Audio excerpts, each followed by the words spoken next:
대림절 첫째 주일입니다. 마라나타 주여 오시옵소서. 이렇게 인사합시다. 마라나타 우리 주여 오시옵소서. 마라나타 우리 주여 오시옵소서. 그게 인사말은 아닌데요. 근데 그 말로 인사를 했어요. 초대교회 교인들이 마라나타 우리 주여 오시옵소서. 기다리고 있었던 거죠. 그들의 인사처럼 주님은 다시 오실 것입니다. 매년 반복되는 절기를 지키는 이유가 있어요. 왜 지킬까요? 또다시 올 것을 믿기 때문에 그래. 매년 오늘 지키듯이 내년에도 오고 그 지키는 절기가 반복해서 오듯이 주님께서 정말 오신다는 믿음을 다시 한번 확인하고 기념하는 거죠. 이 대림절은 성탄절 4주 전에 시작이 됩니다. 그러니까 성탄절을 기준으로 해서 4주 전. 그래서 11월 마지막 주가 되기도 하고 12월 첫째 주가 되기도 하고 그렇게 됩니다. 그래서 4주가 지나면 그 주간이 이제 성탄절이 오지요. 성탄절은 뭐죠? 예수님이 태어난 날을 기념하기는 해요. 근데 실제는 그때가 생일인지 아닌지는 우리가 알 수 없어요. 그런데 12월 25일을 예수님의 오심을 기념하는 날로 사용하고 있는 거죠. 그래서 또다시 오실 예수님, 그러니까 재림하실 예수님을 기다리는 거예요. 그러니까 절기는 반복되면서 멈추는 게 아니라 한 걸음씩 한 걸음씩 점점 나아가고 있지요. 그래서 한번 이 질문해 봅니다. 여러분 지난주 설교 혹시 기억하시나요? 어떤 내용이었는지? 어떤 내용이었을까요? 지난주 설교. 오늘과 똑같은 본문을 읽고 이 맹인에 대한 이야기를 말씀을 드렸어요.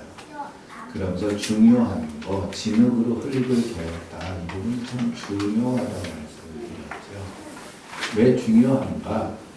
진흙은 예수님의 침이 섞여서 땅의 티끌과 침이 섞여서 진흙이 되었는데 진흙이 되기 전에 예수님이 침을 뱉기 전에 그 땅은 먼지예요. 티끌이에요. 이거를 히브리어로 표현하면 아다마가 돼요. 땅이라는 얘기예요. 티끌이라는 얘기예요. 그 티끌을 하나님께서 빚으셔서 사람을 만드셨어요. 그래서 그 사람을 아담이라고 불러요. 그러니까 우리 모두가 아담이죠. 흙으로 만들어진 존재예요. 그런데 창세기의 사람은 아담은 하나님께서 빚으신 그 진흙 덩어리에 하나님의 영이 생기가 들어가서 생명이 되었다. 살아있는 사람이 되었다. 살아있는 영이 되었다. 이렇게 표현하고 있어요. 하나님과 관계가 이어진 사람이라는 뜻이지요. 그런데 그가 하나님께서 먹지 말라고 하는 열매를 따서 먹어서 먹지 말라 하신 하나님의 말씀에 불순종해요. 그래서 그게 죄의 시작이 되었고 죄는 다른 말로 하면 하나님의 말씀을 거역한 거예요. 하나님을 떠난 거예요. 하나님과 단절된 게 그 죄입니다. 그 죄로 인해서 모든 사람이 죽게 되었어요. 아니 죽었어요. 하나님과 관계 단절이 곧 죽음이기 때문에 우리는 살아있지만 죽었다라는 표현이 성경적으로 그런 의미예요. 그런데 오늘 본문에도 그 죄에 대해서 말하죠. 맹인을 보고 예수님과 제자들이 가다가 맹인을 만났어요. 장소가 어디냐? 근데 말씀의 내용을 보면 성전 근처예요. 다시 한번 말씀드리겠지만 그 성전 근처에서 맹인을 만났고 맹인을 바라보면서 예수님의 제자들이 질문합니다. 이 맹인이 맹인된 것은 그의 죄 때문입니까? 부모의 죄 때문입니까? 누구의 죄로 인함입니까? 이렇게 질문하죠. 왜냐하면 그들 안에 이런 것이 신앙처럼 혹은 상식처럼 자리 잡고 있었는데 이해되지는 않는 거죠. 누구의 죄로 인함입니까? 그런 생각이 그들에게 있었으니까 질문하는 거 아닙니까? 예수님이 분명하게 말씀하셔요. 그들이 생각했던 혹은 유대인들이 지금 가지고 있던 그 상식이라고 여겼던 그 지식에 대해서 이걸 동의하지 않으시는 거죠. 이 사람이나 그 부모의 죄로 인한 것이 아니라 그에게서 하나님이 하시는 일을 나타내려 함이라. 이 말씀을 하시는 거예요. 예수님께서 말씀하신 대로 이 맹인이 오늘 예수님을 통해 눈을 뜨면서 하나님만 하실 수 있는 일을 드러내시는 거죠. 조금만 생각해 보면 알 수 있어요. 여러분, 태어나면서부터 맹인이었던 이 사람이 본문의 현재까지 살면서 어떤 죄를 지었을까요? 실제로 그가 죄가 있어서 맹인이 되었다면 어떤 죄를 지었을까? 살인을 했을까요? 도둑질을 했을까요? 아니면 간음 같은 죄를 지을 수 있었을까요? 예수님은 이 간음에 대해서 얘기하면서 음욕을 품고 여자를 보는 자마다 마음에 이미 간음하였느니라 라고 말씀하세요. 율법을 어겨서 간음했다, 죄인이 되었다는 게 아니라 보고성 마음에 나쁜 마음을 품은 것조차도 죄라고 말씀하세요. 근데 이 맹인은 그런 죄를 범할 수 있는 기회조차 없어요. 그러니까 일반적인 사람과 비교해 보면 맹인은 볼 수 없으니 오히려 일반적인 사람들보다 더 죄를 지을 기회가 없어요. 그러니까 그가 죄인이라고 말하는 사람보다 횟수로 말해도 적을 것이고, 어떤 질적인 의미로 얘기해도 죄의 어떤 없다는 거죠. 죄를 지을 겨를이. 그런데 그를 죄인이라고 봐요. 왜? 볼 수 없는 맹인, 장애인으로 태어났으니 그는 죄인이다. 이렇게 취급하고 있었다는 거죠. 아까 말씀드린 것처럼 맹인을 만난 장소가 성전 근처예요. 왜냐하면 실로암이 예루살렘 남쪽에 있는, 걸어서 얼마 되지 않는 곳에 있는 연못이거든요. 성경에서 이 특정 장소를 지정하고 있지는 않지만 침을 뱉어서 그의 눈에 바르고 실로암 못에 가서 씻으라 예수님 말씀하시지요. 맹인이 만난 장소가 성전 가까운 곳이라는 이유는 다른 곳에서도 볼 수 있는데, 예수님 부활하신 후에 베드로와 요한이 성전으로 기도하러 가다가 나면서부터 걸어보지 못한 사람을 만나지요. 그리고 그에게 예수 그리스도의 이름으로 일어나 걸으라, 명했더니 일어나 걷는 장면 나오잖아요. 근데 거기 보면 성전 미문 앞에서 구걸하도록 그의 친족 혹은 가족이 거기다 데려다 놓는 사람이라고 표현하고 있어요. 그리고 오늘 본문 8절에도 이처럼 맹인도 구걸하기 위해 거기 갔다 놓았다라고 표현하고 있어요. 그러니까 성전 근처에다 구걸하도록 갖다가 놓은 거지. 사실 이것도 문화적으로 신앙적으로 보면 유대교 신앙이라기보다는 힌두교 신앙에 가까워요. 왜 그러냐면 이 힌두교 신앙은 윤회를 믿어요. 과거에 전생에 잘 못 살았으면 이 생에 조금 못된 모습으로 살아서 고난을 받아서 그 고난에서 좀 극복해서 이겨내면 좋은 자리로 가는 이런 신앙을 가지고 있어요. 그러니까 장애인으로 태어났다는 것에 대해서 불편하기는 해도 이거를 뭐라 그럴까요? 조금 자존심 상하는 이런 얘기로 이런 것을 생각하는 게 아니라 내가 전생에 죄를 지었으니 이렇게 사는 게 당연해. 그런데 내가 이렇게 살고 있으니 너희들이 내게 선행을 베풀어야 돼. 왜 너희들이 내게 선행을 베풀어야 너희도 좋은 곳에 갈 수 있으니, 아니면 다음 생에 더 좋은 곳에서 태어날 수 있으니까. 그러니까 당연하게 구걸하고 있고, 나는 구걸하면서 좀 선행을 쌓으면 다음 생에 더 좋은 것을 얻을 수 있어. 이런 생각이 그들에게 있는 거예요. 그러니까 성전 앞에서 구걸하는 사람들의 손길을 바라보면서 말대로 구걸이 아니라 당연한 요구를 하고 있는 그 자리에 있는 사람들인 거예요. 그런데 그 맹인을 만난 예수님, 맹인만 거기 있었을까요? 아니, 많이 있었을 거예요. 오늘 본문엔 이 맹인만 드러나는데, 맹인을 만난 예수님께서 그의 눈에 진흙을 발라서 실로암 못에 가서 씻으라 하셨다는 거죠. 그랬더니 맹인이 예수님 말씀대로 가서 씻고 밝은 눈으로 돌아왔어요. 실로암 연못은 갑자기 만들어진 게 아니라 이미 히스기야 시대에 만들어졌어요. 그러니까 이 예루살렘 성 동쪽에 기혼샘이라고 있는데, 우리가 전에 샘에 대해서 이야기할 때 우기가 되면 물이 막 흘러오면 그걸 받아서 우물을 만들고 그 물을 길었었다 그랬잖아요. 근데 예루살렘에 있는 기온샘은 우리처럼 우리가 생각하는 대로 사시사철 물이 솟는 샘인 거예요. 근데 성 바깥에 있었어요. 히스기야 시대에 아수르가 쳐들어와 갖고 예루살렘 포위하고 있으니까 물을 얻을 수가 없어요. 성 밖으로 나가야 되니까. 그러니까 히스기야가 사람들을 사용해서 굴을 뚫은 거예요. 땅 밑으로. 그래서 기온샘에서부터 성 안으로 물을 흘러 들어오게 해서 그것을 모아놓은 곳이 실로암이에요. 그러니까 이미 예루살렘 멸망하기 전이니까 500여 년 전에 만들어진 이 샘물인 거죠.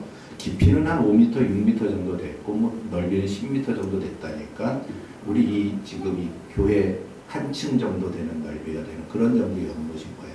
그러니까 오래전부터 있었고 이 샘 솟는 물에서부터 물이 흘러오는 곳이고 지금도 거기서 샘이 솟고 있기 때문에 실로암 연못에 물이 지금도 흘러간다는 거죠. 인터넷을 찾아보니까 그 실로암 흐르는 돌고리 그 지하 골짜기에서 아이들이 수영하고 노는 장면들을 지금도 볼 수 있어요.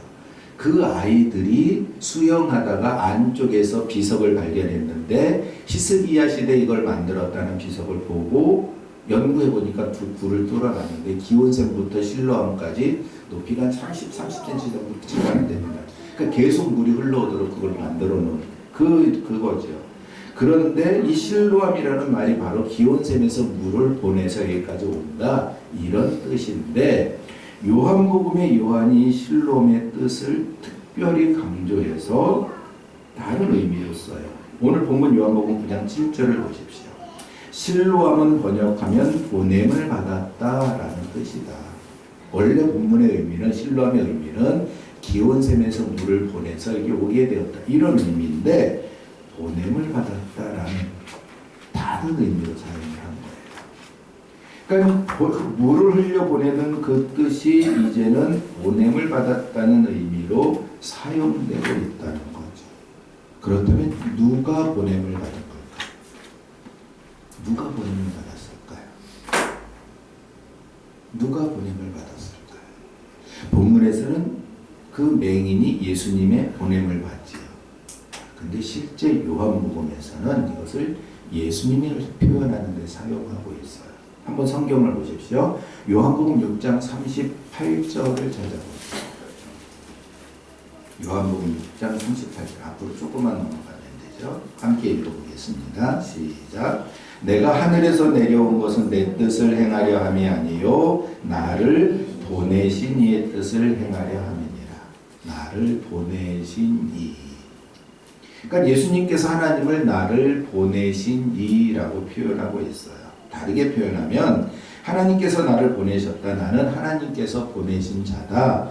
나는 하나님의 보냄을 받은 자다. 이런 말이에요. 그러니까 예수님을 표현하는 게 보냄을 받았다. 이런 표현이죠. 그러니까 요한은 이 말씀을 그대로 쓰고 있어요. 8장 16절을 보십시오. 만일 내가 판단하여도 내 판단이 참되니 이는 내가 혼자 있는 것이 아니요 나를 보내신 이가 나와 함께 계십니다. 여기서도 나를 보내심이라고 말씀하고 있고 8장 29절에도 같은 표현을 쓰고 있어요. 그러니까 요한은 예수님을 그 보냄을 받은 자다 이런 의미로 사용하고 있는 거예요. 그러니까 실로암도 이 남자의 눈을 씻기 위한 연못으로 보는 것이 아니라 예수님으로 보여지는 일종의 하나의 표적인 거예요. 표지인 거예요. 표지판이라고도 말하죠. 표지판이 있으면 어떻게 돼요? 그 표지판을 보고 따라가면 목적지에 다다를 수 있지요. 여러분들은 새벽교회 오실 때 뭐 보고 오십니까? 이미 다녀서 발걸음이 새벽교회를 향하고 있죠. 모르는 사람들은 바깥에 보여있는 간판을 볼 거예요. 그 간판이 새벽교회는 아니지만 그것을 보면 여기에 새벽교회가 있다는 것을 알 수 있죠. 이게 표적입니다. 그러니까 실로암은 예수님의 표적이에요. 실로암을 보면 예수님을 볼 수 있다는 거죠. 바로 보냄을 받으신 예수님께서 맹인을 그곳에 보내셨더니 그가 갔어요. 예수님의 말씀에 순종했어요. 어떤 일이 벌어졌습니까? 나면서부터 보지 못했던 그의 눈이 뜨여졌어요. 이 보냄을 받았다는 것이 얼마나 중요한가? 모든 인간이 죽었던 이 땅에 예수님께서 보내심을 받았더니 이 땅에 구원이 임하였어요. 누구든지 예수 그리스도를 믿는 자마다 구원받는 거예요. 하나님의 백성이 되는 거예요. 더 나아가서 요한복음은 예수 그리스도를 영접하는 자는 하나님의 자녀가 되었다고 선언하고 있죠. 이게 얼마나 놀라운 선언입니까? 그게 어떻게 가능하게 돼요? 이 땅에, 이 먼지에, 이 티끌 가운데 예수님께서 들어오셨더니 그 티끌이 살아나서 하나님의 자녀가 되는 거예요. 그러니까 티끌 같은 우리가, 먼지 같던 우리 안에 예수님께서 들어오시니 하나님의 백성, 하나님의 자녀가 되었다. 진흙에 예수님께서 침을 뱉었다. 그 모습이 눈에 발라서 그 맹인에게 그대로 전가되었더니 그가 눈을 뜨게 되었다. 그리고 어떻게 됩니까? 세상에 비추오신 예수님을 보게 되는 거예요. 그것이 신앙에 있어서 아주 중요한 부분이에요. 그러니까 예수님께서 그러한 실로암의 맹인을 보내시는 거예요. 실로암 못에 가서 씻으라. 보지 못했던 그 눈을 씻어서 보게 하라. 이런 말씀인 거지. 그런데 사람들은 전에 맹인이었던 이 사람을 데리고 바리새인들에게 갑니다. 왜요? 눈을 떴는데 이전까지는 그런 일을 본 적이 없어요. 그런데 지금 나면서부터 맹인이었던 자가 눈을 떴대요. 물론 아는 사람들도 있겠죠. 그를 알았던 안 친족들이 있을 거고 그 구걸하는데 늘 거기 갔으니, 그리고 늘 그에게 적선을 베풀던 사람들이 있으니 알아볼 거예요. 근데 이러고 있는 사람과 이러고 있는 사람은 달라 보여요. 그렇죠?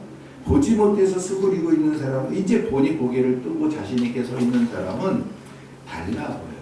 똑같은 사람도 달라 보이니 사람들도 미심쩍은 거예요. 이 사람이 정말 보지 못하던 그 사람인가. 그것을 확인하기 위해서 바리새인들에게 데리고 가는데 사실은 궁금함 때문이 아니라 큰 문제가 있어요. 무슨 문제인가? 보면 14절을 한번 보십시오. 예수께서 진흙을 이겨 눈을 뜨게 하신 날은 무슨 날이라? 안식일이라. 나면서부터 맹인이었던 이 사람의 눈을 뜨게 하는, 뜬 것, 이것이 놀라워하는데 그것 때문에 데려간 것이 아니라 예수님께서 맹인의 눈을 뜨게 하신 날이 안식일이었기 때문이다. 이런 표현이에요. 여러분 14절에서 혹시 율법에서 어긋나는 단어가 뭐가 있을까요? 14절을 보십시오. 율법에서 어긋나는 단어가 하나 있어요. 네? 예, 이기는 거, 진흙을 비비는 거, 진흙을 섞는 거, 이걸 하면 안 되는 일인 거예요. 왜요? 안식일에 일하면 안 되는 건 일이라는 거지. 그러니까 진흙을 이겼으니 예수님께서 일을 했다. 그러니 안식일을 범한 것이다.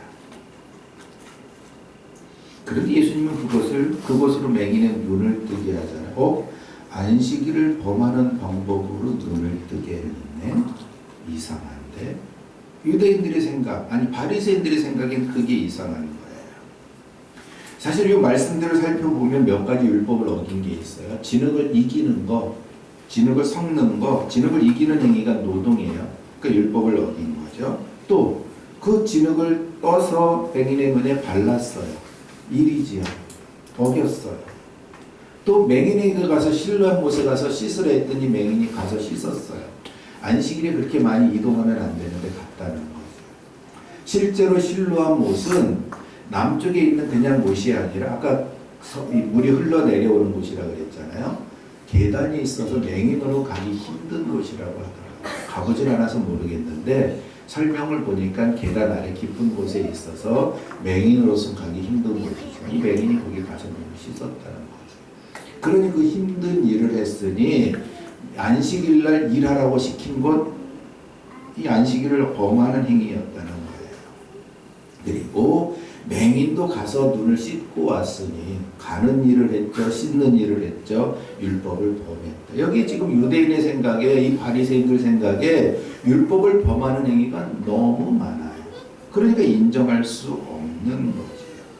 바리새인들은 예수님께서 행하신 일들이 안식일을 범하는 일이었기 때문에 맹인이 눈을 뜨니 놀라운 사실보다 안식일을 범한 것을 더 크게 여기는 거예요.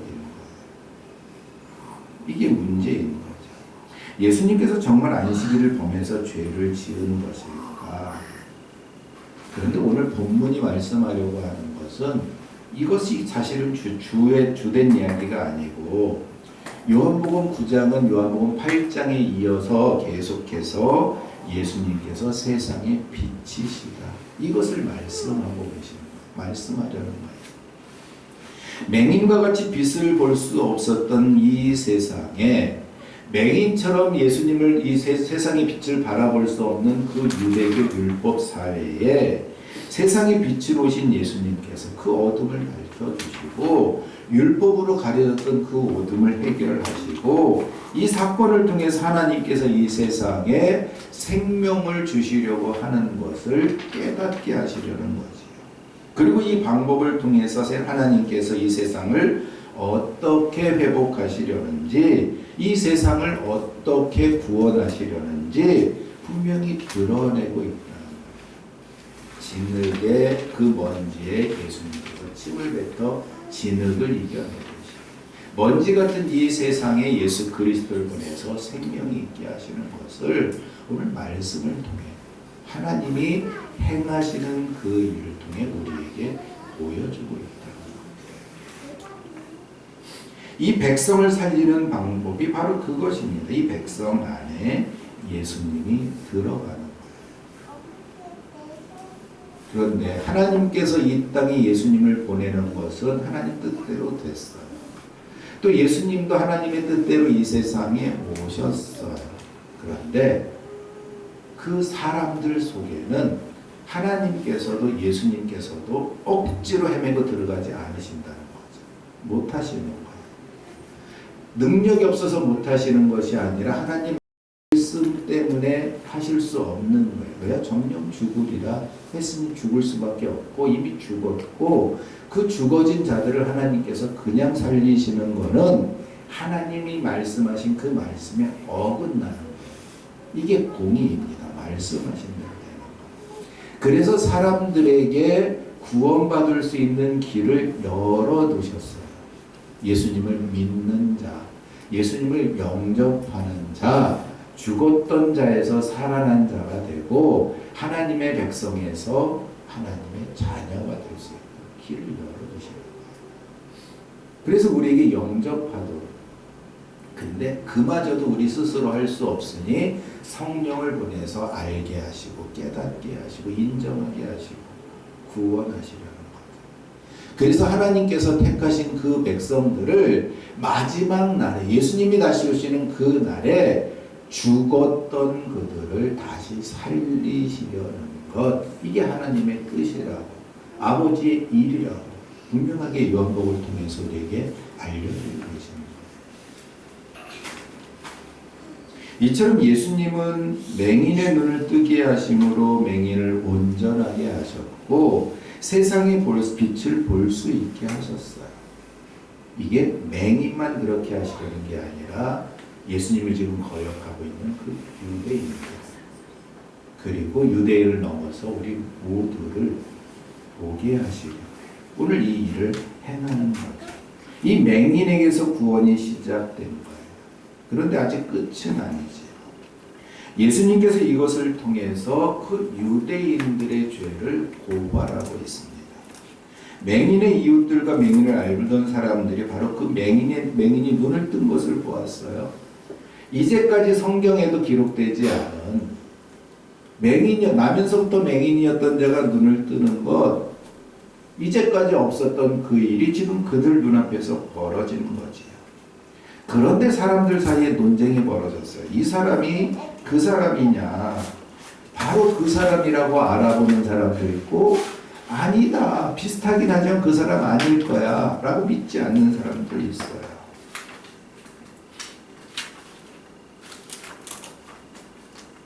그래서 9절 보십시오. 어떤 사람은 그 사람이라 하면 어떤 사람은 아니라 그와 비슷하다 하거늘 자기 말, 그 맹인의 말은 내가 바로 그 사람이야. 내가 전에는 맹인이었지만 지금 눈을 뜬 사람이야 라고 얘기하죠. 그런데 물어요. 10절 그들이 묻되 그러면 내 눈이 어떻게 떠졌느냐. 대답합니다. 예수라는 그 사람이, 예수가 어떤 사람이요? 그 사람이. 이 맹인은 아직 예수님을 보지 못했어요. 예수님이 자기에게 명령해서 자기 눈에 진흙을 발라서 눈을 실로암 못에 가서 씻으라라는 목소리는 들었지만 아직 보지 못했어요. 그래서 예수라 하는 그 사람이 진흙을 이겨 내 눈에 바르고 나더러 실로암에 가서 씻으라 하기로 내가 가서 씻었더니 보게 되었노라. 과정을 이렇게 설명하지요. 12절 그들이 이르되 그가 어디 있느냐. 예수님이 떠나셨으니까 맹인이었던 그는 실로암으로 가고 예수님은 떠나셨으니 예수님이 어디 있는지는 알지 못하는 거죠. 그러니까 못한다 대답하는 거예요. 15절 보십시오. 바리새인들도 맹인되었던 자에게 똑같은 것을 질문합니다. 그러므로 바리새인들이 그가 어떻게 보게 되었는지를 물으니 이르되 그 사람이 진흙을 내 눈에 바르매 내가 씻고 보나이다. 이미 보게 되었 하나님의 특별한 은혜를 경험했지만 아직 예수님을 믿었다 표현하지 않고 예수님을 이 사람도 그 사람이라고 표현하고 있어요. 들었던 사람, 내가 들어본 사람, 내게 말했던 그 사람 정도로 지금 생각하고 있는 거지. 16절 보세요. 바리새인들 사이에 논쟁이 일어났습니다. 바리새인 중에 어떤 사람이 말하되 이 사람이 안식일을 지키지 아니하니 하나님께로부터 온 자가 아니라 하며. 예, 그들은 율법을 기준으로 해서 보니 이 사람은 하나님의 아들이라고 말할 수 없어요. 왜요? 그들이 지키고 있던 안식일을 어겼거든요. 그런데 또 어떤 사람은 말하지요. 죄인으로서 어떻게 이러한 표적을 행하겠느냐. 이런 남에서부터 못 보던 사람을 보게 한 그 능력을 행하는 것, 이게 죄인이라면 어떻게 할 수 있겠느냐 하는 거죠. 이 다툼은 말다툼 정도가 아니라 분쟁으로까지 벌어졌어요. 아주 나누어졌다는 거죠. 예수님을 하나님으로부터 온 거룩한 자로 보는 사람들과 안식일을 범했으니 그는 하나님의 아들일 수가 없어 하는 사람들이 아주 나누어졌다는 얘기예요. 분쟁이라는 말이 바로 그런 단어예요. 단순한 말다툼을 넘어서 상대를 적으로 간주하는 그러한 분열이 일어난 거예요. 그 예수님을 부정하는 사람들이 맹인되었던 자에게 다시 물어요. 17절 보십시오. 이에 맹인된 자에게 다시 묻되 그 사람이 내 눈을 뜨게 하였으니 너는 그를 어떠한 사람이라 하느냐. 너는 그를 어떠한 사람이라고 생각하느냐. 눈을 뜨지 못했던 자가 눈을 뜨고 세상을 볼 수 있게 되었어요. 세상에 아무도 할 수 없는 일을 내게 행해준 그 사람을 이 사람은 뭐라고 대답합니까? 선지자다. 선지자라는 말은 무슨 말입니까? 하나님의 능력을 행하는 자다. 또 요한복음에선 선지자다라는 말이 바로 그 선지자를 의미해요. 모세와 같은 그 선지자, 하나님께서 보내주시겠다고 약속하셨던 그 선지자야. 은연중에 그 의미를 담고 있는 거죠. 예수님을 부정하는 사람들은 이 사람의 대답이 아주 못마땅했어요. 인정하기 싫은 거예요. 왜냐하면 눈뜬 사람이 예수님을 그 선지자라고 고백하고 있기 때문에 이걸 들어줄 수가 없는 거죠. 그러니까 이 바리새인들은 그 맹인이 눈을 떴다는 사실마저 부정하려고 그의 부모를 불러서 묻습니다. 19절 이는 너희 말에 맹인으로 났다 하는 너희 아들이냐? 그러면 지금 어떻게 해서 보느냐?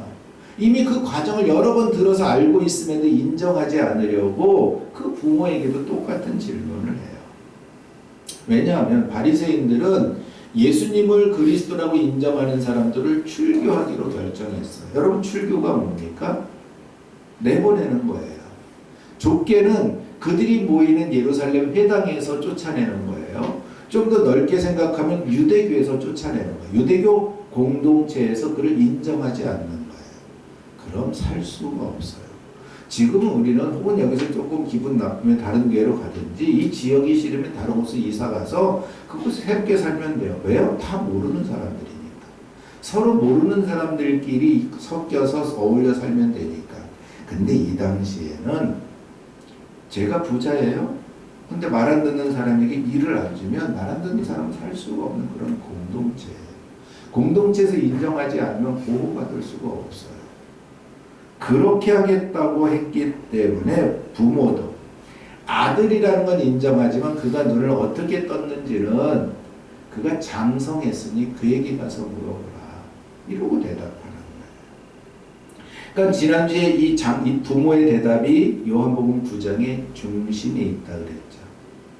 이 중심에 있는 얘기가 중요하고 지금 이것이 유대인들의 상태이고 그 부모의 상태이고 혹은 우리의 상태일 수 있는 거예요. 그 앞뒤에 무슨 얘기가 있어요? 똑같은 질문 계속 반복하는 거예요. 너 어떻게 눈을 뜨게 됐느냐? 눈 뜬 사람은 누구라고 보느냐? 이 얘기가 앞뒤에 반복되고 있어요. 또 그 위에도 같이 반복되고 있고. 그런데 우리에게도 계속 말씀드리잖아요. 우린 예수님을 정말 믿는가? 그 예수님이 우리 안에 계신가? 이것을 질문하는 거예요. 그런데 오늘은 믿는 것 같은데 조금 우리의 상태가 조금 불안정한 상황에 빠지면, 어려운 상황에 빠지면 그 믿음이 흔들려요. 믿음이 있는가 없는가를 다시 한번 따져보게 돼요. 이게 우리의 모습인 거예요. 그 부모도 그 아들이 예수님을 통해서 눈을 떴다는 것을 알지만 입으로 고백하기가 쉽지 않은 거예요. 누구 앞에서? 권력자들 앞에서. 누구 앞에서? 예수님을 부정하는 사람들 앞에서. 우리 모습과 똑같은 모습이지. 하지만 예수님을 인정하는 것이 구원의 유일한 방법이고 유일한 길입니다. 그거 외에 없어요. 예수님 외에는 다른 길도 다른 방법도 없습니다. 지금 유대인의 상태, 그 부모의 상태, 우리의 상태가 비슷할지 몰라도 길은 오직 하나예요. 예수님밖에 없어요. 알기는 알아도 인정할 수 없는 상태. 인정하면 그들이 가지고 있던 율법이 뿌리째 흔들려 버리는 그러한 상황 속에서 부모도 인정하지 못하는 그 대답을 보십시오. 29절입니다. 하나님이 모세에게 말씀하시는 줄을 우리가 알거니와 이 사람은 어디서 왔는지 알지 못한다. 자, 모세에게 말씀하신 것. 누가? 하나님이.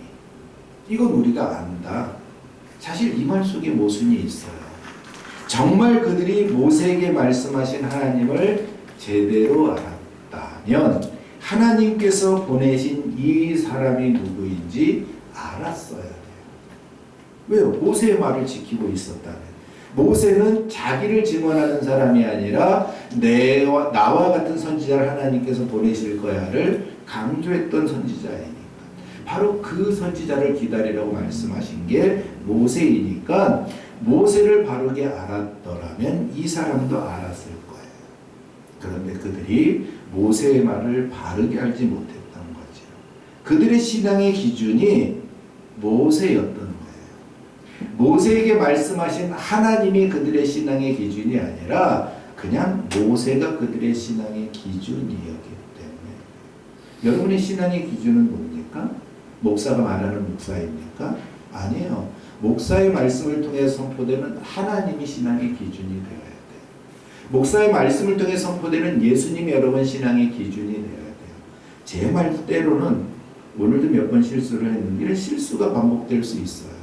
근데 그 실수로 말한 그것이 여러분들의 신앙이 되면 안 된다는 거죠. 때로는 그 실수가 내 가슴 속에 더 깊이 다가올 수도 있어요. 그런데 내 가슴에 깊이 다가온 그것보다도 더 중요한 건 우리에게 말씀을 주신, 우리에게 생명을 주시는 하나님, 예수님이라는 걸 기억하시기 바랍니다.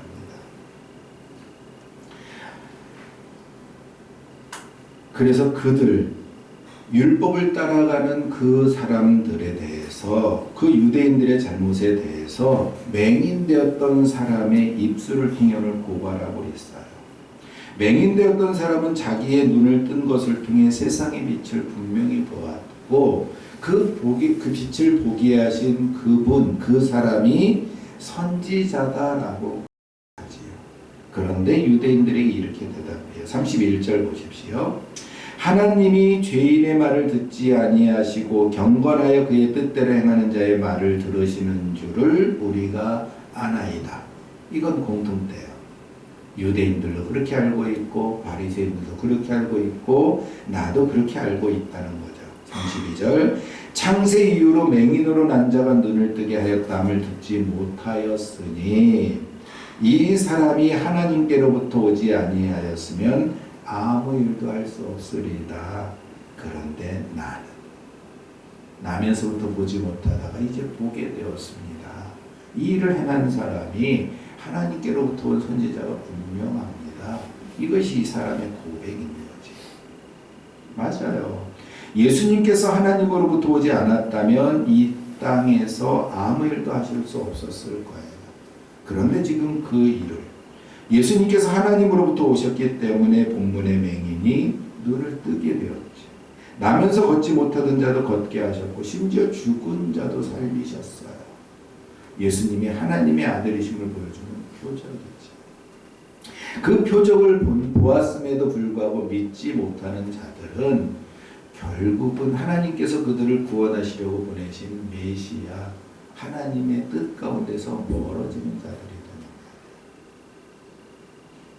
유대인들의 말로 그 사람을 이길 수 없다고 생각하니까 쫓아버렸습니다. 맹인을 쫓아버려요. 부모를 쫓아버려요. 하지만 우리는 알고 있죠. 맹인이었던 자의 눈을 뜨게 하신 그 주님이 우리의 주님이시라는 걸 우리는 알고 있습니다. 믿을 수도 있어요. 유대인들은 예수님을 알아보지 못하고 결국 그들이 가야 할 곳, 그들이 머물러 있는 그곳에 계속 머물게 될 것입니다. 하지만 예수님께서 맹인이었던 자를 찾아오셨을 때 그에게 분명한 믿음을 주셨어요. 37절 보십시오. 예수께서 이르시되 내가 그를 보았거니와 그 사람도 그라고 얘기했던 그를 보았거니와 지금은 너와 말하는 자가 바로 그다. 내가 그다. 지금 알려주시는 거예요. 38절 함께 읽겠습니다. 이르되 주여 내가 믿나이다 하고 절하니라. 믿음의 고백이 이런 단계가 있는 거죠. 들었어요. 그 사람에 대해서 들었어요. 그런데 그분이 나에게 행하시는 일을 보니 그분이 선지자입니다. 이렇게 고백할 수 있어요. 그리고 그를 하나님께서 보내신 이 믿게 되었고 그리고 결국은 이렇게 고백하는 거죠. 주여 내가 믿나이다. 이 믿음이 저와 여러분의 믿음이 됩니다. 그리고 이 믿음이 저와 여러분들을 살리게 될 것입니다. 주님께서 다시 오시는 날에 우리가 주님 앞에서 함께 기뻐하며 함께 하나님을 찬송하는 그날을 기다리는 이 대련절 한 주간 되시길 바랍니다.